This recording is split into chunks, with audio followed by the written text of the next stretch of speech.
பங்குனி உத்திர திருவிழாவை முன்னிட்டு வள்ளி கூவை நடனம் ஆடி வழிபாடு செய்தது பக்தர்களை வெகுவாக கவர்ந்தது. திண்டுக்கல் மாவட்டம் பழனி திருவிழாவனன்குடி கோயிலில் பங்குனி உத்திர திருவிழா கொடியேற்றத்துடன் தொடங்கியது. இதையடுத்து முதல் நாளான இன்று கரூரை சேர்ந்த பக்தர்கள் குழுவினர் பழனியில் சாமி தரிசனம் செய்ய வருகை தந்தனர். பழனி அடிவாரம் கிரிவல பாதையில் வலம் வந்த கரூரை சேர்ந்த 300க்கும் மேற்பட்ட பெண் பக்தர்கள் ஒரே மாதிரியான சேலை கட்டி வள்ளி கும்மி நடனம் ஆடியபடியே கிரிவலம் சென்றனர். அப்போது முருகன் பக்தி பாடல்களை பாடியபடியே நடனம் ஆடியது பக்தர்கள் அனைவரையும் கவர்ந்தது.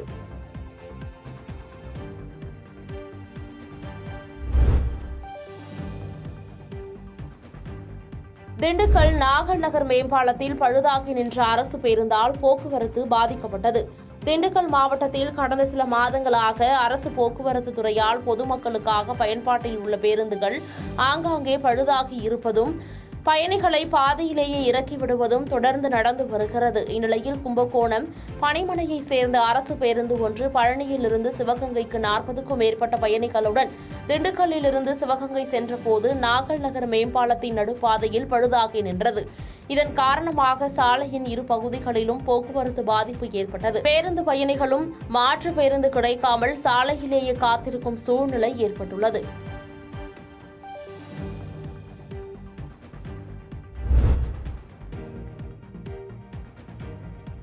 காட்டுக்கொள்ளை கிராமம் அருகே குப்பைகள் கொட்டுவதை தடை செய்ய வலியுறுத்தி கிராம மக்கள் சார்பில் NLC அலுவலகத்தில் மனு அளிக்கப்பட்டது. கடலூர் மாவட்டம் வடலூர் நகராட்சிக்குட்பட்ட காட்டுக்கொள்ளை ஐயனார் கோயில் பகுதியில் வடலூர் நகராட்சி நிர்வாகத்தால் சேமிக்கப்படும் குப்பைகள் கழிவுகள் கொட்டப்பட்டு வருவதாக கூறப்படுகிறது.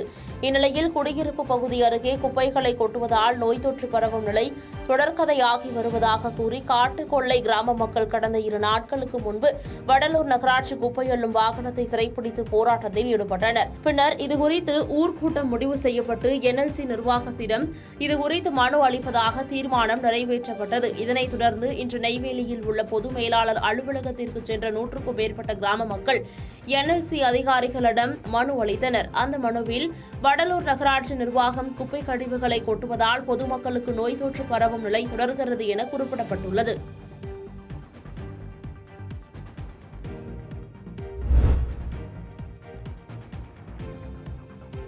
ஆமதூர் தனியார் கல்லூரி அருகே உரிய ஆவணங்களின்றி கொண்டு செல்லப்பட்ட பணத்தை தேர்தல் பறக்கும்படை அதிகாரிகள் பறிமுதல் செய்தனர்.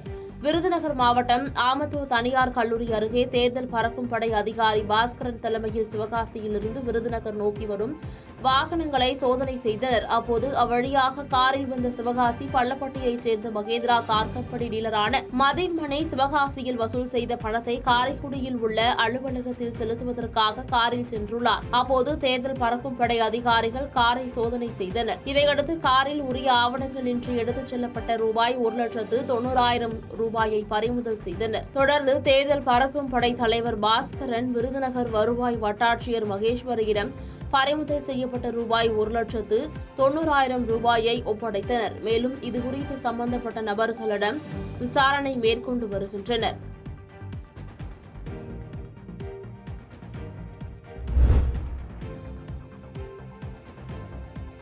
நாடாளுமன்ற தேர்தலில் கன்னியாகுமரி மாவட்டத்தில் 100% வாக்குகள் பதிவாக வேண்டும் என்ற விழிப்புணர்வு பிரச்சாரம் வாகனத்தை மாவட்ட ஆட்சியர் கொடியசைத்து தொடங்கி வைத்தார். நாடாளுமன்ற தேர்தல் தேதி அறிவிக்கப்பட்ட பின் நாடு முழுவதும் தேர்தல் பணிகள் விரைவாக நடைபெற்று வருகிறது.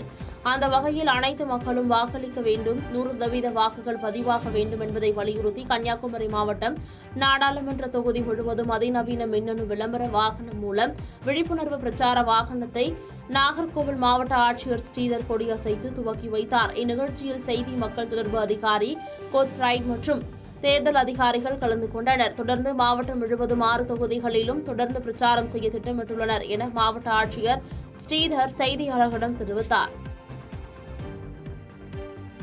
பாதகம் செய்பவரை கண்டால் நாம் பயங்கொள்ளலாகாது பாப்பா, மோதி மிதித்து விடு பாப்பா, அவர் முகத்தில் உமிழ்ந்து விடு பாப்பா.